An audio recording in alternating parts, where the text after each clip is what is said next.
Europe 1.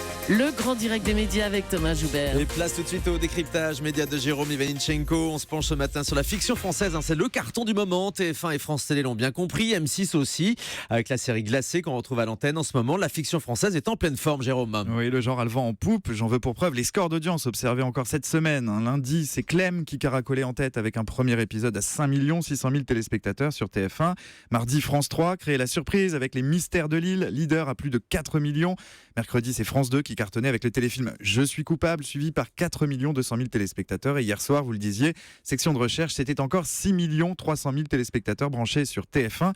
Et le point commun entre tous ces programmes, c'est qu'ils sont tous made in France. Une tendance qui s'accentue mais qui se vérifie déjà depuis plusieurs mois. Plus globalement, si on se penche sur l'année écoulée, le constat est encore plus probant. Écoutez bien, sur les 50 meilleures audiences de l'année 2016, une année de Jeux Olympiques et de championnat d'Europe de foot, on retrouve tout de même 20 programmes de fiction française.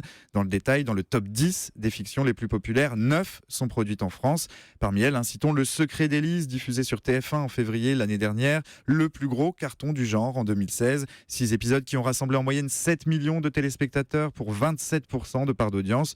Le porte-étendard d'une nouvelle vague de création 100% française, le symbole d'un succès qui ne devrait pas se démentir dans les prochaines années. Alors pourquoi les fictions françaises sont-elles si efficaces ? Eh bien, elles ont le mérite de nous parler de nous. C'est l'argument majeur relevé par Médiamétrie dans une étude récente sur le sujet. Cette proximité avec le téléspectateur, ça se passe près de chez nous, c'est le credo des polars de France 3 par exemple. On pense à la collection des Meurtres A du samedi soir. Elles sont réalistes aussi, elles nous parlent de sujets de société qui nous concernent tous. Là, on pense encore à France 3 avec Plus belle la vie par exemple. Des préoccupations qui fonctionnent auprès du public et qui incitent les chaînes à investir massivement sur la création française.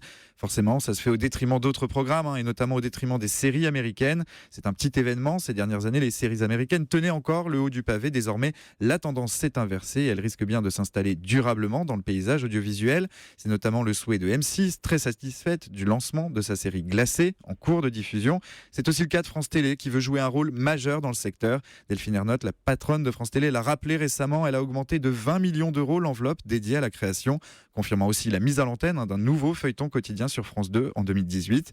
Il semble qu'il y ait encore de l'appétit pour le genre et de la place surtout. En 2016, la France a produit 700 heures de fiction. C'est encore loin, très loin des volumes de nos voisins allemands par exemple qui produisent jusqu'à 2000 heures de fiction chaque année. Ça laisse encore de la marge. Merci beaucoup Jérôme Ivanichenko pour ce décryptage. Le reste de l'actu média, c'est dans un instant le journal des médias de Guillaume Janton. À tout de suite.